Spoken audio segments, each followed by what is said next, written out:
नमस्कार दोस्तों। आज हम अभिराम जाधव जी के एक सवाल पर बात करेंगे। उन्होंने लिखा है, thank you so much ma'am, very useful and informative video, you always enhance our knowledge ma'am, it's my humble request to you to explain prosecution side in detail. यानी ये प्रोसिक्यूशन साइड को डिटेल में समझना चाह रहे हैं। So it will help for increasing conviction rate. I know many of cases are false cases. In some cases, victim turns hostile, but it's very hard to help out for genuine case. Please tell us how a public prosecutor present his case in court. Thank you. Thank you Jadav जी, आपने ये सवाल पूछा और आप जानना ये चाहते हैं कि प्रोसिक्यूशन साइड को मजबूत बनाने के लिए और क्या तर्क हो सकते हैं, क्या केसेज हो सकते हैं, या ऐसा वो कौन सा डिटेल है जिसके माध्यम से पब्लिक प्रोसिक्यूटर अपने केसेज को और बेहतर तौर पर न्यायालय के सामने प्रेजेंट करे ताकि कन्विक्शन रेट को बढ़ाया जा सके। आपने ये भी लिखा है कि निसंदेह झूठे केस आ रहे हैं, लेकिन फिर भी और विक्टिम्स भी यानी पीड़ित व्यक्ति हॉस्टाइल भी हो जाते हैं, लेकिन इसके बावजूद जो जेन्युइन केसेज हैं, जो यथार्थ केस हैं, उनमें मुलजिम को सजा कैसे मिले, ये आपका दर्द है, ये आपकी पीड़ा है। मैं आपको धन्यवाद देती हूँ, आपने इतना सुंदर सवाल पूछा है। निश्चित रूप से दो तरह के केसेज आते हैं हमारे सामने, जो कुछ जिनको हम कह सकते हैं कि कुछ फॉल्स केसेज हो सकते हैं, लेकिन कुछ मिक्स केसेज हैं जिनमें झूठ और सच का फैसला कोर्ट को करना है। कुछ वास्तव में ऐसे ट्रू केस लगते हैं जिनमें लगता है कि लड़की के साथ वास्तव में बहुत ही घोर अन्याय हुआ है। तो कई तरह के मिक्स हैं, ये कितने परसेंट हो सकते हैं, क्या हो सकता है, हम इसकी चर्चा नहीं कर रहे। लेकिन आज हम प्रोसिक्यूशन साइड और मुलजिम दोनों की साइड को ही समझने के लिए जो रेप का एक महत्वपूर्ण एस्पेक्ट है कंसेंट, आज हम उस पर चर्चा करेंगे और इसमें भी खास तौर से हम टू फिंगर टेस्ट की हम बात करेंगे। तो दोस्तों, welcome to legal aspect. Legal aspect में आप सभी का बहुत बहुत स्वागत है। आप चैनल को सब्सक्राइब जरूर करें। अगर आपको वीडियो अच्छे लगते हैं तो बेल आइकन को प्रेस कर लें, इससे वीडियो का नोटिफिकेशन आपको पहुंचता रहेगा। अपने दोस्तों के साथ शेयर जरूर करें, क्योंकि हमारा जो उद्देश्य है, वीडियो आप सबके लिए फ्री में बनाए जा रहे हैं। हमारा उद्देश्य सिर्फ लीगल अवेयरनेस को जगाना है। अगर हमारे अधिवक्ता, हमारे मजिस्ट्रेट, हमारे दूसरे साथी जो इस लीगल फील्ड से जुड़े हुए हैं वो मजबूत होंगे तो निश्चित रूप से वो सोसाइटी को न्याय प्राप्त करने की तरफ ले जाएंगे। तो आप लोगों का मजबूत होना, स्ट्रॉन्ग होना बहुत जरूरी है। इसलिए ये वीडियो बिल्कुल फ्री में बनाए जा रहे हैं, लेकिन आप इसको सब्सक्राइब करेंगे, शेयर करेंगे तो ये दूसरों तक भी पहुंचेंगे और आप तक भी जो दूसरा आगे के वीडियो बनेंगे वो आप तक पहुंच जाएंगे। तो आज हम कंसेंट में एक टू फिंगर टेस्ट की बात करने जा रहे हैं, क्योंकि जो लड़की का, जो पीड़ित लड़की है, उसका मेडिकल एग्जामिनेशन होता है, उसमें जो लेडी डॉक्टर होती है वो लड़की के जो वेजाइनल ऑर्गन्स होते हैं उसमें अंगुली के प्रवेश से ये पता करती है कि उसकी जो वेजाइना की स्थिति है, उसके जो जननांगों की स्थिति है वो कैसी है।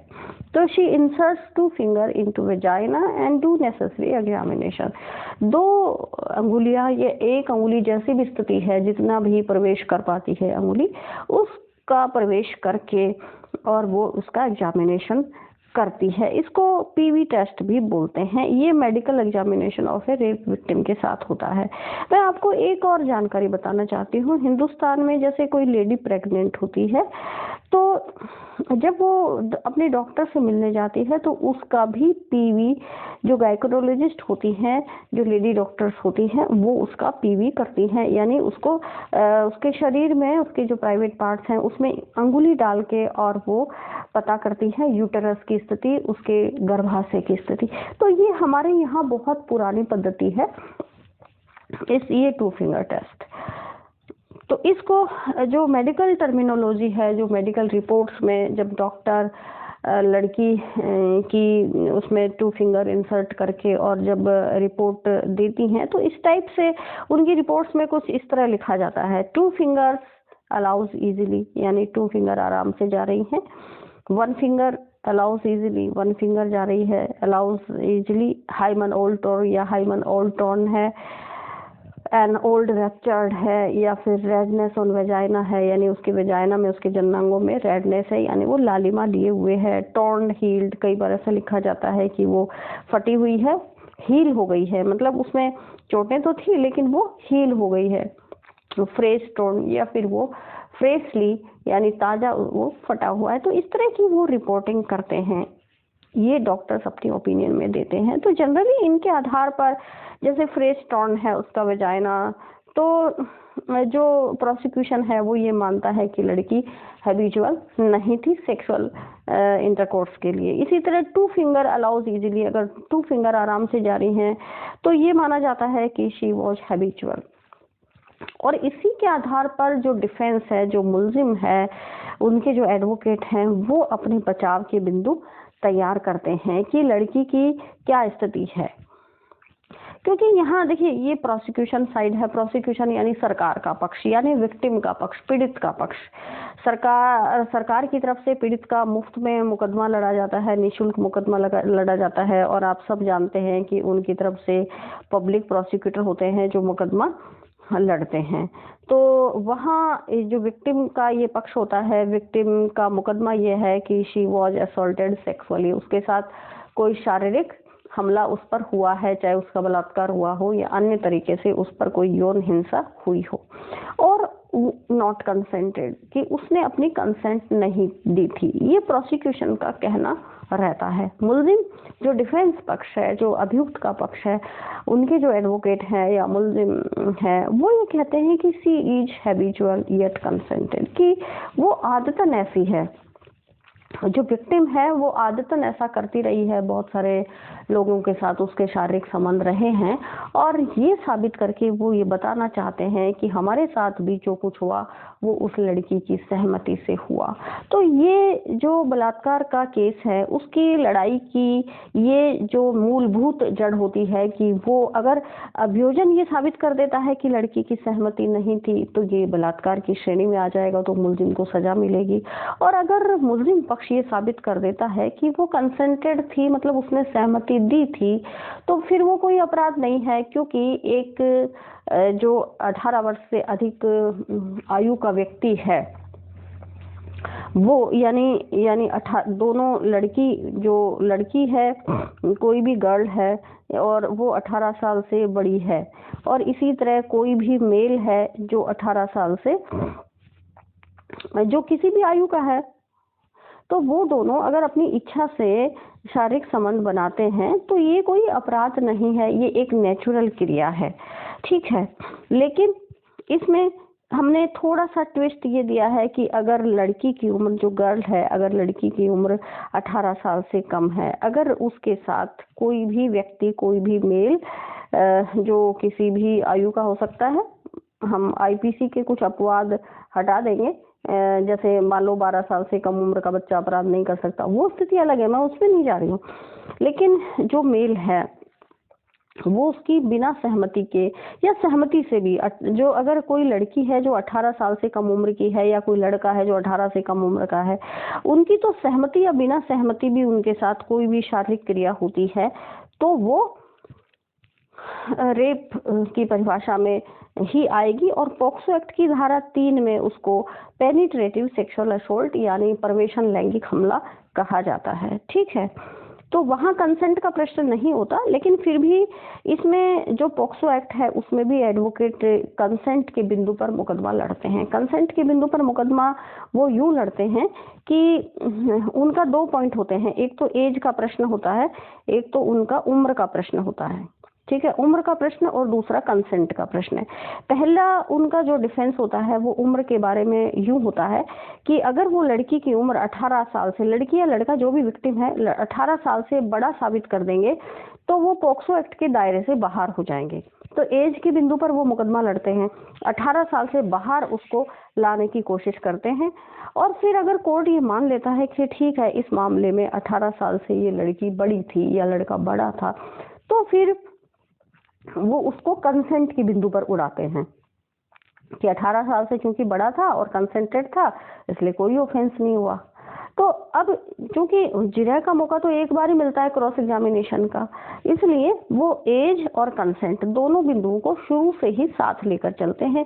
ये फिर लास्ट में देखा जाएगा कि वो मामला पोक्सो का बनेगा या जैसे पोक्सो का मामला बनेगा या आईपीसी का बनेगा, क्योंकि दोनों ही धाराएं साथ में लगती हैं।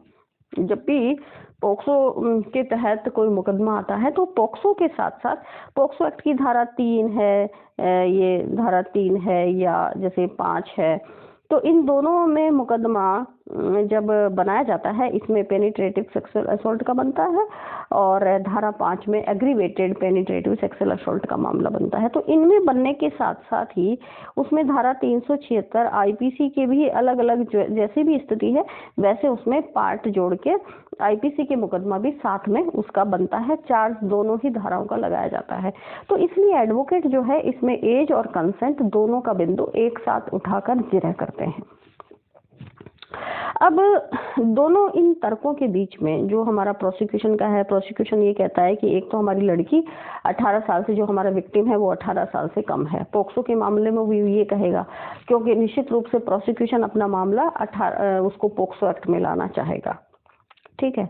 और दूसरा वो कहेगा ये नॉन कंसेंट में थी, यानी लड़की ने कोई सहमति नहीं दी थी। और मुल्जिम ये कहेगा कि एक तो उसकी एज 18 से ज़्यादा है और दूसरा मामला कंसेंटेड है। अब यहाँ आपको ये ध्यान रखना है कि अगर लड़की की उम्र 18 से ज़्यादा भी साबित हो जाती है तो भी कंसेंट का प्रश्न बड़ा इंपॉर्टेंट रहता है, क्योंकि लड़की 18 से ज़्यादा है और उसने कंसेंट नहीं दी तब भी ये धारा 376 की कैटेगरी में तो रेप बनेगा ही बनेगा, ठीक है। तो इसलिए दोनों प्रश्न जो हैं बड़े इंपॉर्टेंट हैं। बस अगर एज 18 साल से ज़्यादा की साबित हो जाती है एज, तो पोक्सो एक्ट जरूर हट जाएगा, लेकिन बलात्कार का मामला तो नहीं हटेगा क्योंकि वो धारा 376 में आ जाएगा। तो अब यहाँ इन दोनों तर्कों के बीच कोर्ट क्या जानना चाहता है? कोर्ट ये जानना चाहता है क्या पीड़िता के साथ शारीरिक संबंध स्थापित किए गए, यदि हाँ तो कितनी बार, क्योंकि रिपीटेडली अगर शारीरिक संबंध बनाए जाते हैं तो वो एग्रीवेटेड सेक्सुअल ऑफेंस की कैटेगरी में आ जाता है, यानी उसमें सजा ज़्यादा हो जाएगी।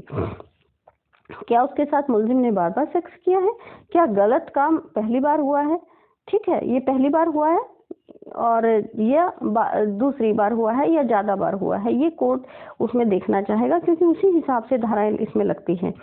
क्या रिसेंट गलत हुआ है, जो भी गलत काम हुआ है लड़की के साथ क्या वो रिसेंट हुआ है, मतलब हाल ही में हुआ है या बहुत बार होता रहा है या कई सालों से हो रहा है, क्या पोजीशन है। रिसेंट का मतलब हम क्या निकालें, कितने समय पूर्व, ये भी कोर्ट जानना चाहता है। लेकिन आज के इस वीडियो में हम रिसेंट वाले इसको डिस्कस नहीं करेंगे, हम केवल 2 फिंगर टेस्ट की तरफ हमारा ध्यान ज़्यादा रखना चाह रहे हैं।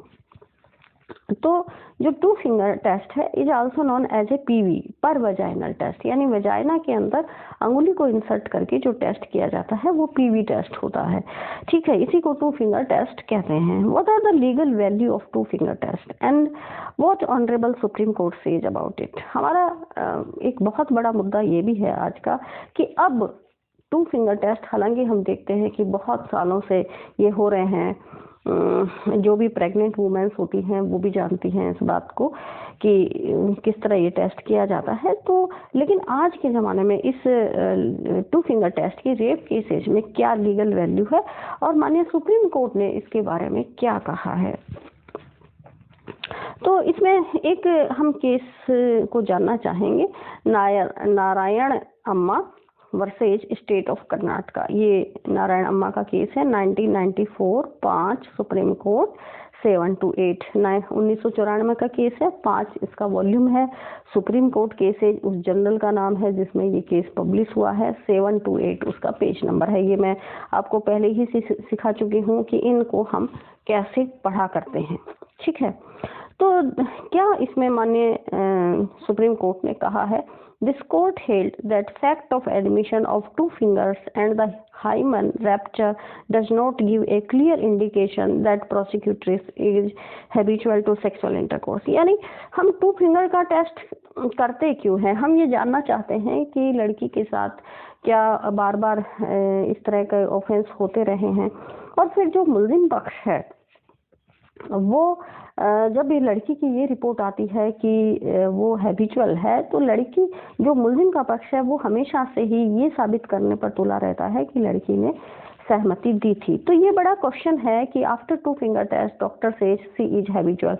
मान लो डॉक्टर ये लिख देता है कि वो हैबिचुअल है, सी इज हैबिचुअल, वह आदतन ऐसा करती रही है, आदतन उसके साथ वो संबंध कायम होते रहे हैं, तो फिर क्या इसका मतलब ये माना जाए कि लड़की सहमत पक्षकार थी?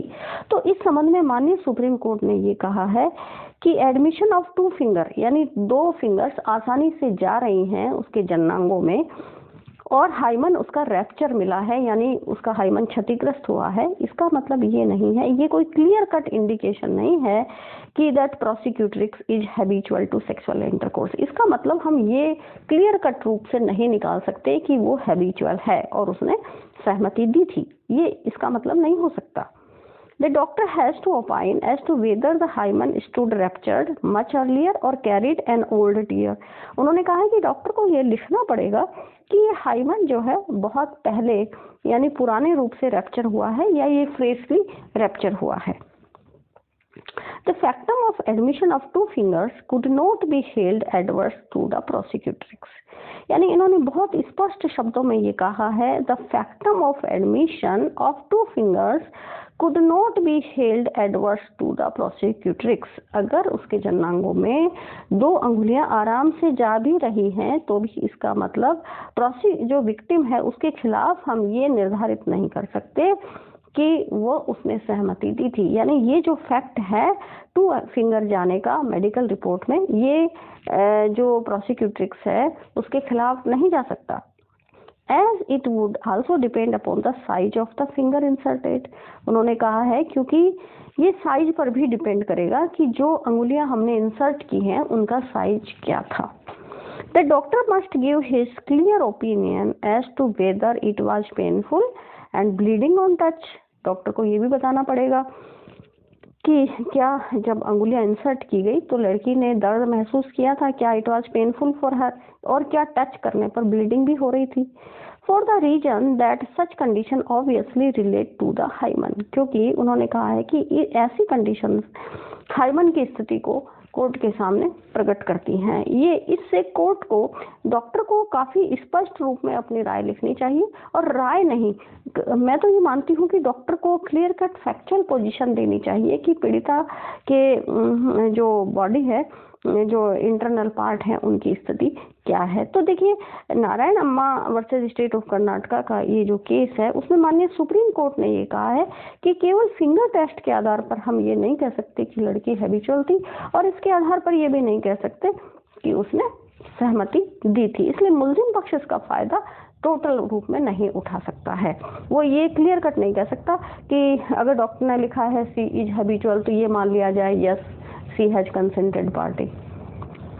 तो ये प्रोसिक्यूशन के केस में एक जो प्रोसिक्यूशन है वो अपने पक्ष में इस केस को इस्तेमाल कर सकता है।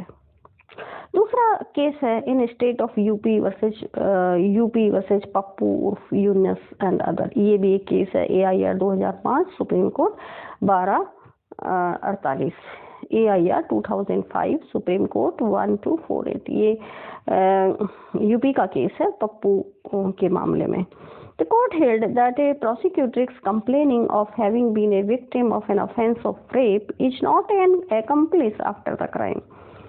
उन्होंने कहा है माननीय सुप्रीम कोर्ट ने इस पप्पू के केस में कि वो एक सह अपराधी नहीं है, वो एकम्प्लिस नहीं है क्राइम की, क्योंकि पुराने ज़माने से माननीय सुप्रीम कोर्ट और अन्य हाई कोर्टों के जब हम डिसीजंस को पढ़ते हैं तो उनमें यही आता रहा है कि जो लड़की है, रेप विक्टिम है, वो एकम्प्लिस के बराबर होती है। लेकिन अब ये व्यू बहुत चेंज हो गया है और उन्होंने कहा है she is not an accomplish.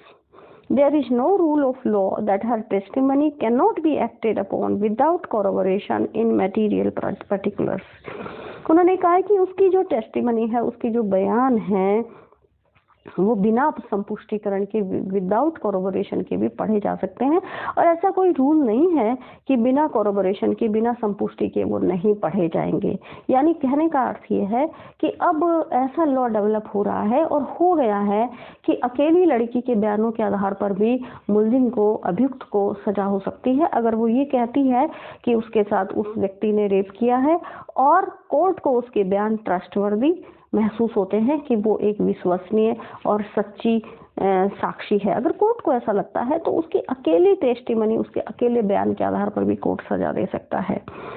For reason that she stands on a much higher pedestal than an injured witness. उन्होंने कहा है कि जैसे एक इंजर्ड विटनेस होता है, जैसे मान लो किसी के साथ मारपीट हुई है या और कोई बात हुई है और कोई इंजर्ड व्यक्ति है, तो वो कहते हैं कि ये रेप विक्टिम भी इंजर्ड व्यक्ति है और इंजर्ड से भी कहीं वो ज़्यादा हाई पेडेस्टल पर है, यानी इंजर्ड से भी हम उसको कहीं ऊपर रखते हैं। तो ऐसा उन्होंने माननीय सुप्रीम कोर्ट ने इस पप्पू यूनुस के केस में कहा है। तो अब आता है हमारा state of Uttar Pradesh versus Munshi. This court, while dealing with the issue in state of Uttar Pradesh versus Munshi, AIR 2009, Supreme Court 370। तो ये माननीय सुप्रीम कोर्ट का AIR ऑल इंडिया रिपोर्टर का केस है। ऑल इंडिया रिपोर्टर एक जनरल है, उसमें ये छपा है, 2009 की जनरल है, उसके पेज नंबर 370 पर आप इसको ढूंढ सकते हैं। State of Uttar Pradesh versus Munshi का केस है। इस केस में क्या हुआ, उन्होंने माननीय सुप्रीम कोर्ट ने has expressed it's anguish and held that even if the victim of rape was previously accustomed to sexual intercourse, it cannot be determinative question. On the contrary, the question still remains as to whether the accused committed rape on the victim on the occasion complained of। यानी माननीय supreme court ने बहुत ही गुस्सा जाहिर किया इस बारे में कि एक जैसे कोई if the victim of rape यानी रेप की कोई विक्टिम है और प्रीवियसली यानी पहले भी उसके साथ सेक्सुअल इंटरकोर्स हुआ है, यानी किसी से उसने अपनी मर्जी से संबंध अगर बनाए हैं, तो इसका मतलब ये नहीं है, इसके आधार पर हम उसकी कंसेंट को इस पर्टिकुलर केस में भी नहीं मान सकते। मान लीजिए जैसे ये एक अक्यूज्ड व्यक्ति है, ठीक है, और ये विक्टिम है। अब विक्टिम के कुछ और लोगों से भी रिलेशन रहे हैं, मान लो इन दो लोगों से रिलेशन रहे हैं, तो क्या इसका बेनिफिट ये व्यक्ति उठा सकता है कि ये जबकि एक्यूज्ड है, ये दोषी है, इसके खिलाफ मुकदमा चल रहा है, तो ये व्यक्ति, माननीय सुप्रीम कोर्ट ने कहा है कि इस व्यक्ति को फायदा नहीं मिलेगा। अगर इसके साथ लड़की कंसेंटेड नहीं थी, इसने जबरदस्ती की है, तो फिर ये दोषी माना जाएगा और ये नहीं कह सकता कि इनके साथ भी इसके रिलेशन रहे, ये तो है ही ऐसी, इसके करैक्टर पर सवाल उठाए, तो इसको ये ऐसा कहने का इसको अधिकार नहीं दिया जा सकता। तो if the victim of rape was previously accustomed to sexual intercourse, वो पहले भी इस तरह रही है, it can not be determinative question, ये इस डिटर्मिनेटिव क्वेश्चन नहीं हो सकता रेप को डिसाइड करने के लिए। The question still remains as to whether the accused committed rape on the victim, यानी इस हस्तगत मामले में फिर भी ये क्वेश्चन बना रहेगा कि क्या इस मुलजिम ने इस लड़की के साथ रेप किया। यानी इस केस के जो फैक्ट्स हैं उसी के आधार पर हम डिसाइड करेंगे कि लड़की के साथ रेप हुआ है या नहीं हुआ है। दूसरे अन्य मामलों को देखकर हम इसको जो है एक्विटल या कन्विक्ट नहीं कर सकते, इसका अपना स्वतंत्र मामला है। Even if the victim had lost her virginity earlier, it can certainly not give a license to any person to rape her। उन्होंने कहा है कि भले ही उसने अपनी विर्जिनिटी गंवा दी हो, पहले अपना जो कुंवारापन है वो हटा लिया हो, उसका खत्म हो गया हो, तो भी ये इस व्यक्ति को लाइसेंस नहीं मिलता कि ये इसके साथ रेप कमिट करे। It is the accused who was on trial and not the victim. उन्होंने कहा है कि ये जो अक्यूज्ड है कोर्ट में, इसकी ट्रायल हो रही है, इस विक्टिम की ट्रायल नहीं हो रही है, इसलिए इसका मामला तो हम बिल्कुल इसके फैक्ट्स के हिसाब से देखेंगे। तो she is habitual, can not be said rape is not committed. तो ये अगर अन्य मतलब शारीरिक संबंध बनाने में, फिजिकल रिलेशन स्थापित करने में अगर ये लड़की हैबिचुअल भी है तो भी ये मुलजिम ये नहीं कह सकता कि उसने जो कुछ किया वो सही था और वो रेप नहीं था। तो यही बात इसमें कही गई है। माननीय सुप्रीम कोर्ट ने ये कहा है कि a prosecutrix stands on a higher pedestal than an injured witness, यानी इसमें भी वही हायर पेडेस्टल की बात कही है कि इंजर्ड विटनेस से भी वो हायर पेडेस्टल पर होती है, मतलब उससे भी ज्यादा उसको हम विश्वसनीय मान सकते हैं। For the reason that an injured witness gets the injury on the physical form, और विश्वसनीय के अलावा भी उससे ये कह सकते हैं कि इसकी जो इंजरी है वो ज्यादा भयानक होती है। जैसे एक सिंपल, ये मान ली एक मारपीट का अक्यूज्ड है, ये विक्टिम है, ठीक है, और एक ये लड़की है जिसके साथ ये रेप हुआ है और ये इसके साथ इंजरी सिंपल इंजरी हुई है, सिंपल इसके साथ इंजरी हुई है। तो माननीय सुप्रीम कोर्ट क्या कह रहे हैं कि इस लड़की का नुकसान ज्यादा है क्योंकि ये साइकोलॉजिकली भी सफर करती है, ये इमोशनली भी सफर करती है। साइकोलॉजिकल और इमोशनल, भावनात्मक और साइकोलॉजिकल ट्रॉमा ये लड़की ज्यादा भुगतती है, और जो सोसाइटी का ट्रॉमा है वो भी, क्योंकि सोसाइटी समझती है कि लड़की ऐसी है, ये तो इस बदमाश लड़की है, ये इसका कैरेक्टर अच्छा नहीं है, ये तो है ही ऐसी, इसके साथ तो होगा ही।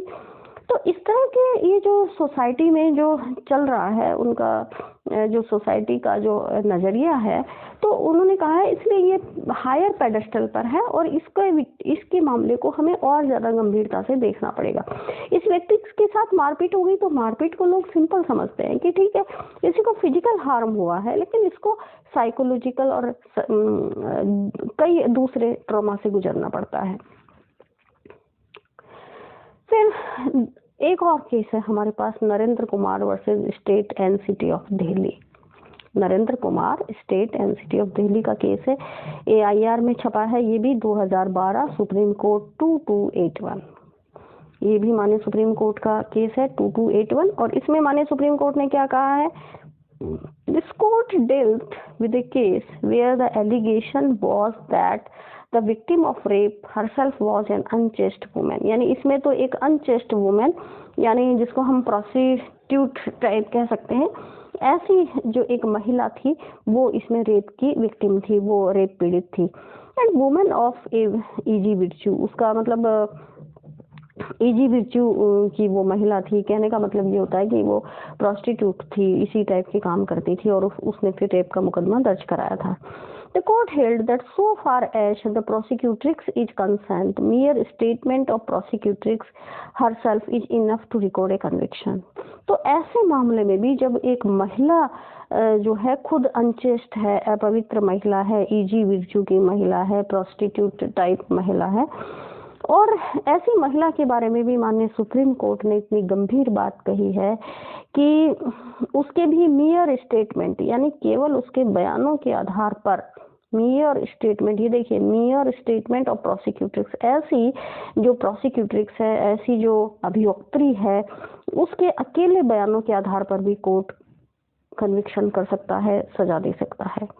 When her evidence is read in its totality and found to be worth reliance, लेकिन शर्त क्या है कि उसके बयानों को संपूर्णता में पढ़ा जाए, read in its totality and found to be worth reliance, और उसकी विश्वसनीयता बड़ी हो।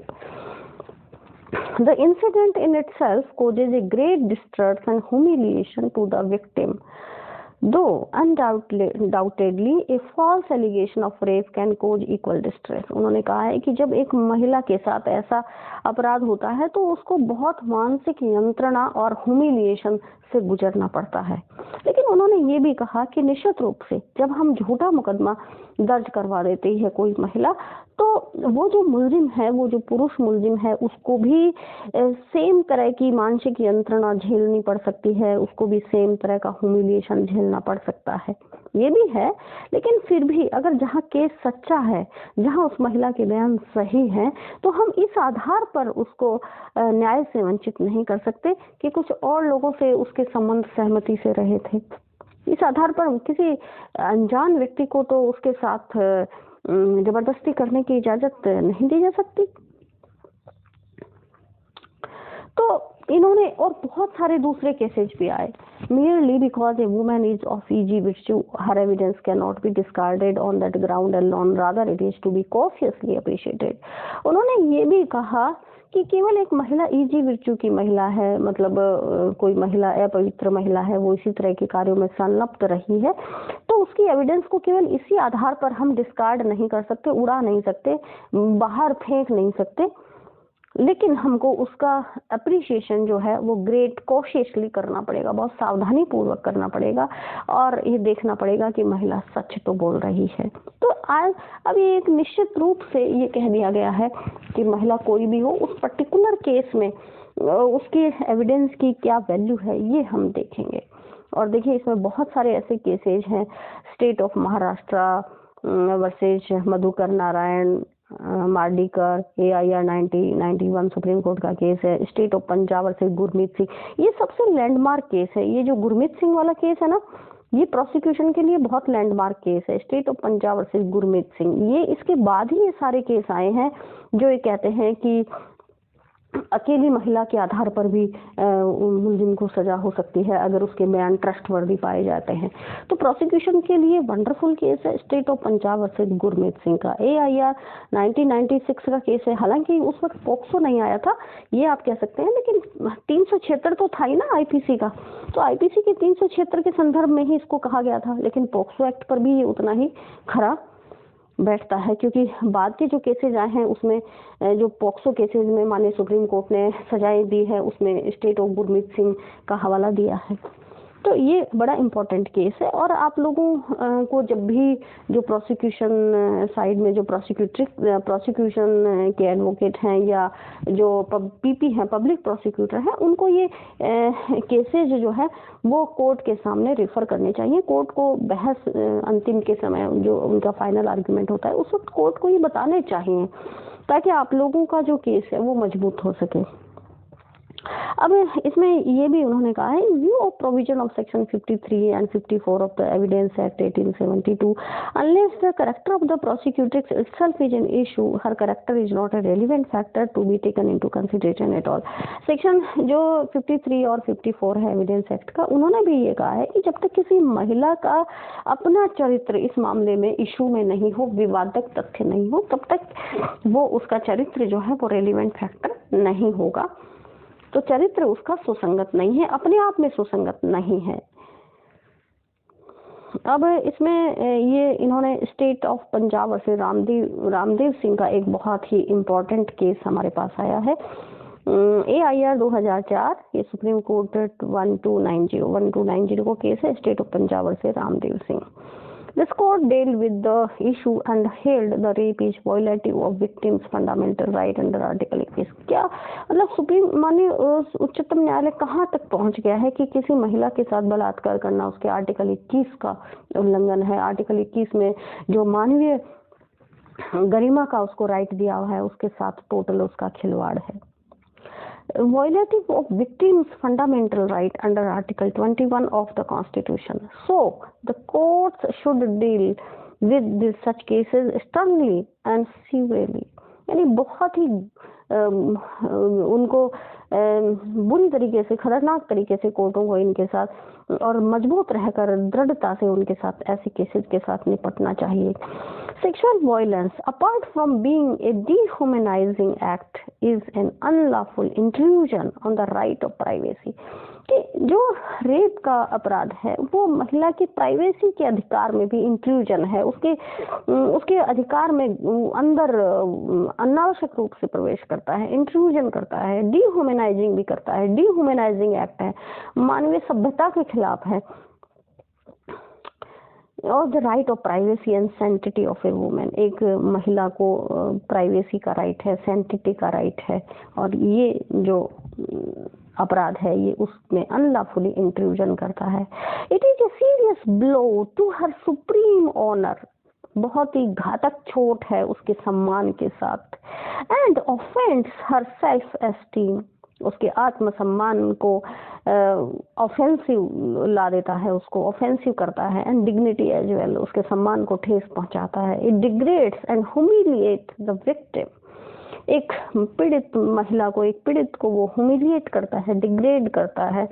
And where the victim is a helpless innocent, बहुत ही मासूम बच्ची है, कोई हेल्पलेस इनोसेंट मासूम बच्ची है या माइनर है, it leaves behind a traumatic experience, a rapist. No मतलब क्या, एक छोटी बच्ची, 7 साल की बच्ची, 8 साल की बच्ची, उसका पूरा जीवन खत्म कर देता है। ऐसा ट्रॉमा वाला ये एक्सपीरियंस होता है, बहुत ही खतरनाक। मैं आपको निवेदन करूं, एक 4 साल की बच्ची के साथ, एक 4 साल की बच्ची, 4 ईयर बच्ची के साथ रेप हुआ, ठीक है। 6 महीने तक वो बच्ची हॉस्पिटल में रही और उसका जो गर्भाशय है, उसका यूटेरस, वो निकाल देना पड़ा। आप समझ सकते हैं इसकी भयावहता, समझ सकते हैं।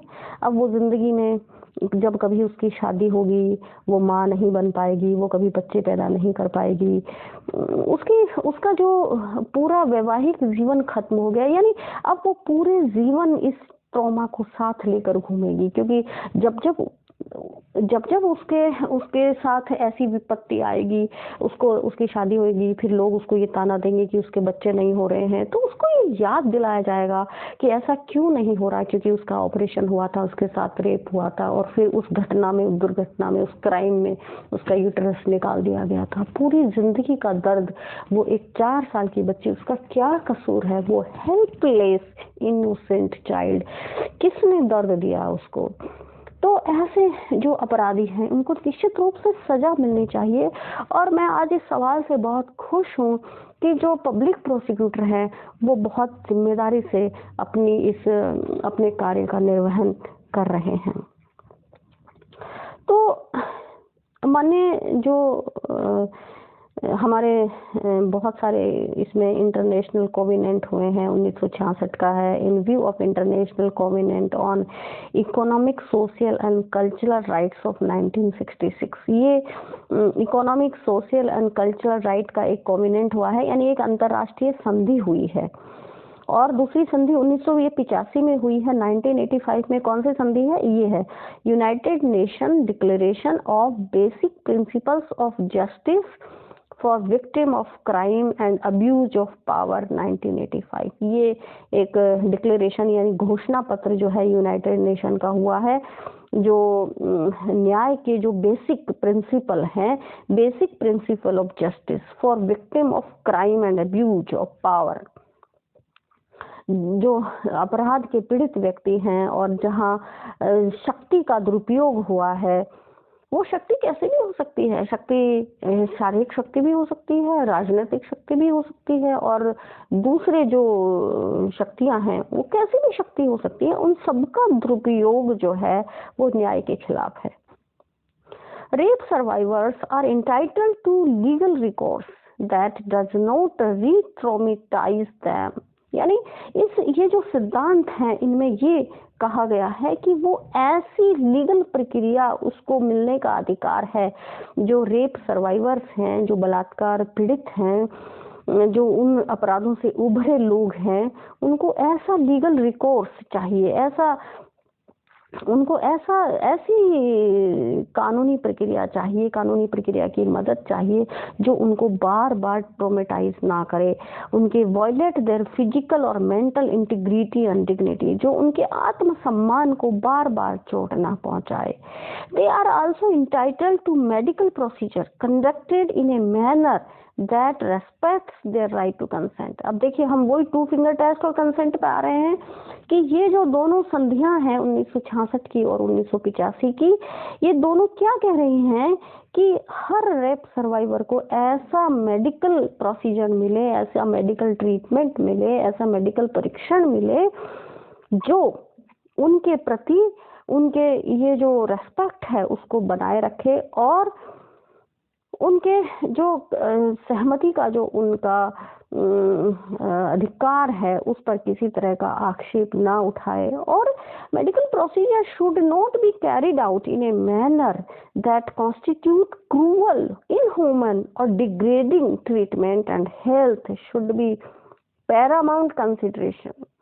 उनका जो ट्रीटमेंट किया जा रहा है रेप सर्वाइवर्स का और जो उनके साथ परीक्षण किया जाता है वो ऐसा ना हो कि वो उनके साथ क्रूरता करे, वो इनह्यूमन हो, जो अमानवीय हो और उनकी हेल्थ को डिग्रेड करने वाला हो, उनके सम्मान को ठेस पहुंचाने वाला ऐसा मेडिकल ट्रीटमेंट ना हो। और इसी संदर्भ में ये जो 2 फिंगर टेस्ट है उसके बारे में कहा गया है कि ये बिल्कुल भी साइंटिफिक नहीं है और अनसेफ है।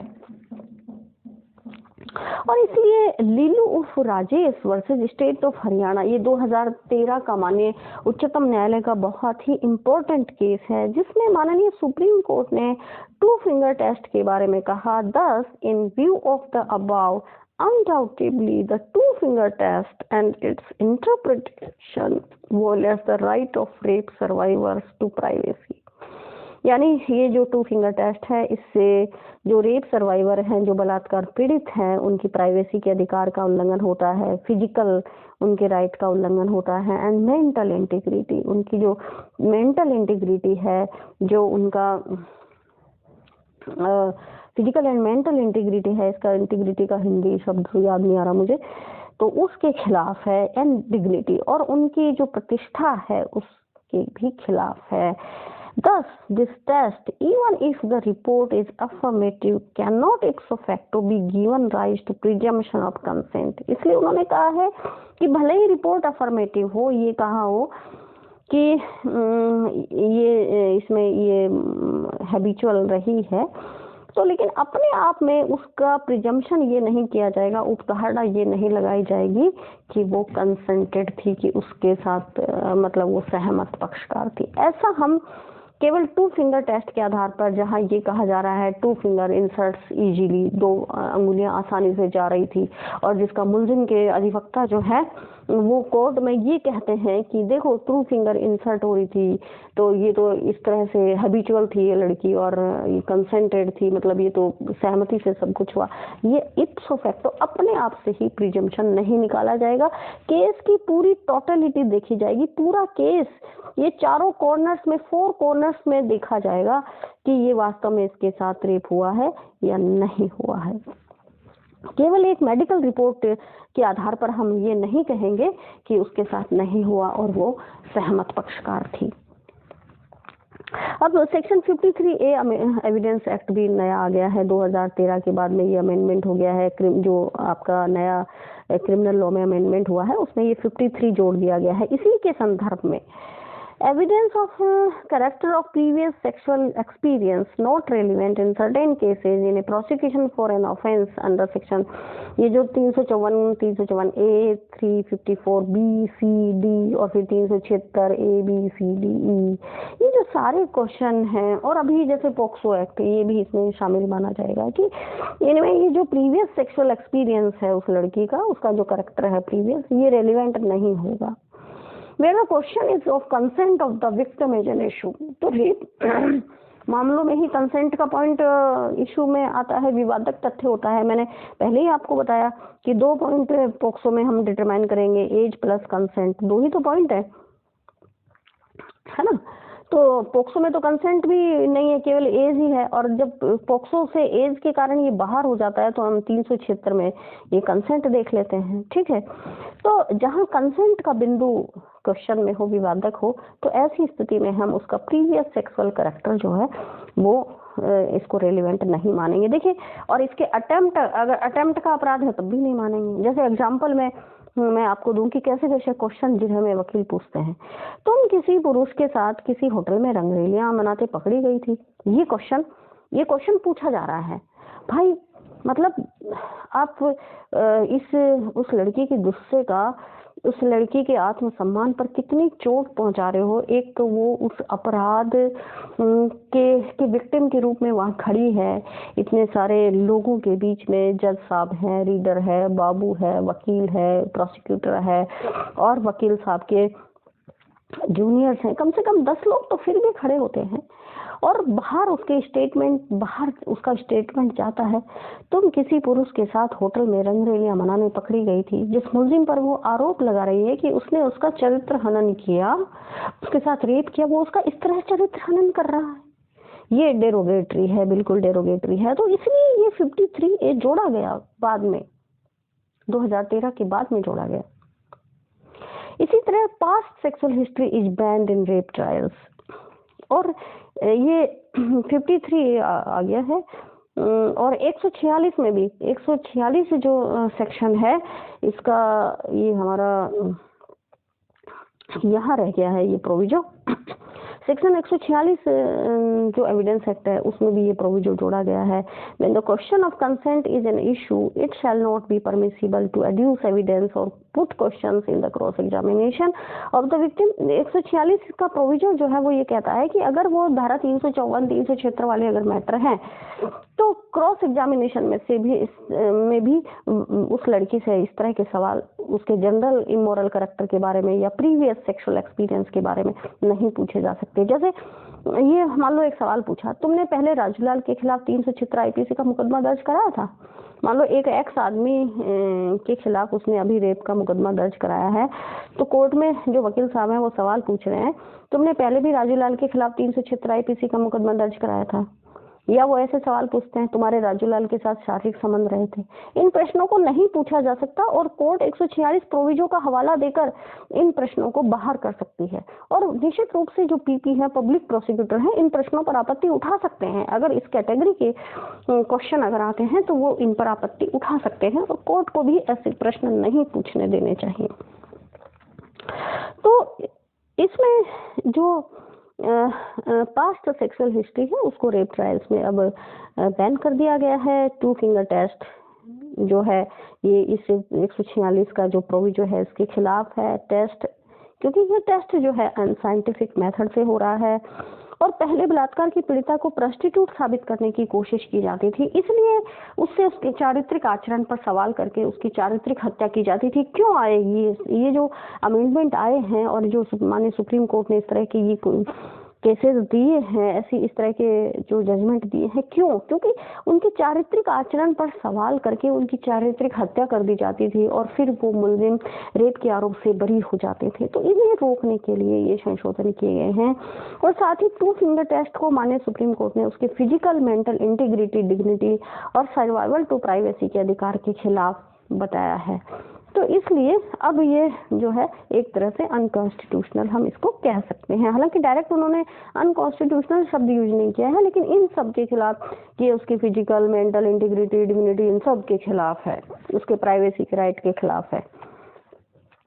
और इसमें एक पेच और है, वो ये ध्यान रखना चाहिए कि कई बार जैसे उसका लड़की का हाइमन आता है, ओल्ड टॉर्न है, तो हाँ, अभियोजन को ये भी ध्यान रखना चाहिए कि पुलिस ने पीड़िता का मेडिकल कितनी देर में कराया, और ये भी ध्यान रखना चाहिए कि घटना के कितने दिनों बाद पीड़िता ने रिपोर्ट कराई। मान लो घटना 1 तारीख की है और रिपोर्ट अगर 20 दिन बाद होती है, तो निश्चित रूप से वो ओल्ड टॉर्न नहीं आएगा ना, ओल्ड टॉर्न आएगा, फ्रेश कहाँ से आएगा?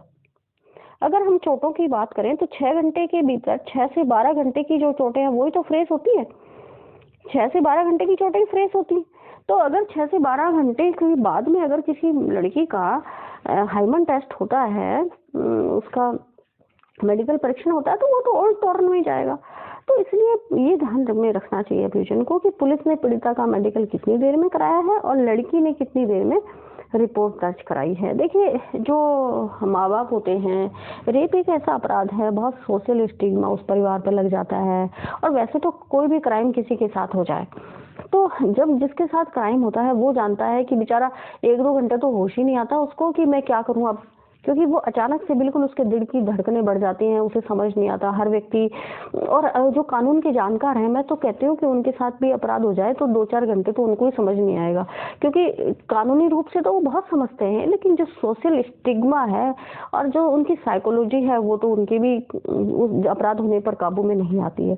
तो इसलिए घटना में कई बार देरी हो जाती है, तो अभियोजन को देरी का कारण भी न्यायालय के समक्ष स्पष्ट करना चाहिए कि रिपोर्ट कराने में देरी क्यों हुई, और जो भी न्यायोचित कारण है कोर्ट के सामने रखना चाहिए। क्योंकि अक्सर जो मुलजिम पक्ष है वो ये अपनी बहस में कहता है कि साहब रिपोर्ट दर्ज कराने में देरी हुई, और रिपोर्ट दर्ज कराने में देरी हुई इसका मतलब ये निकाला जाएगा कि मामला झूठा बनाया गया, तथ्यों को क्रिएट किया गया, तो सीधा उसका इफेक्ट वहां आ रहा है। इसलिए प्रोसिक्यूशन जो लर्नेड हमारे पब्लिक प्रोसिक्यूटर है उनको ये ध्यान रखना चाहिए कि न्यायालय के समक्ष वो उस कारण को स्पष्ट करें। तो आज का ये जो वीडियो है ये यहीं पर मैं ख़त्म करती हूँ, और कमेंट करके ज़रूर बताना कि वीडियो कैसा लगा। मुझे उम्मीद है आपको अच्छा लगेगा, पसंद आएगा। Thank you.